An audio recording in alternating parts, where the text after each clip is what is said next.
পশু আমাকে দেখে ভয়ে পালিয়ে যায়। রাজা হলে বুদ্ধিও থাকতে হয়, শুধু খরচ নয়। হে বাঘ মামা, আপনি জানেন না আমি আসলে জঙ্গলে শিকার হয়েছি।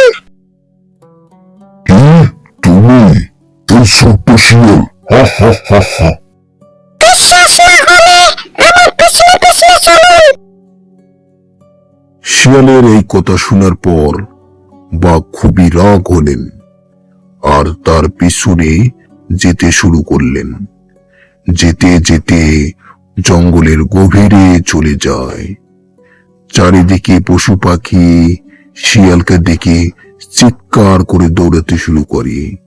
বাঘ কিছুতেই বুঝতে পারছে না আজ ছোট্ট শিয়ালটাকে দেখে কেন বনের পশু পাখি সবাই ভয়েতে পালিয়ে যাচ্ছে।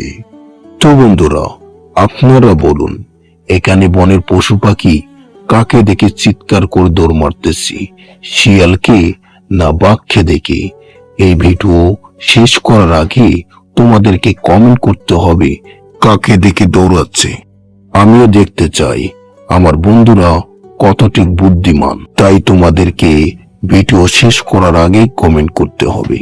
এই ছোট্ট বানরটি দূরে তাকানোর পর বুঝলো একটি শিয়াল আর বাঘ তার গাছের দিকেই আসতেছে। আরে নিজের চোখে না দেখলে কখনো বিশ্বাসই করতে পারতাম না যে তোমাকে দেখে সবাই ভয়েতে পালিয়ে যাচ্ছে। আমার বুদ্ধিটা কাজে লেগেছে। কি বুদ্ধি ছোট্ট বাঘ মামা, বলেছিলাম না আমি জঙ্গলে ছোট্ট রয়েছে। এবারে বিশ্বাস হয়ে গেল তো, একমাত্র রাজা।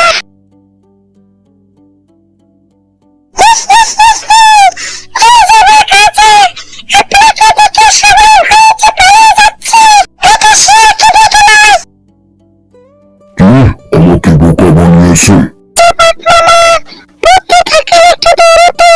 বাঘ পিছলে পড়ে ধাপ্পাস, সে আর উঠতে পারে না। আজকে বুঝলাম শুধু শক্তি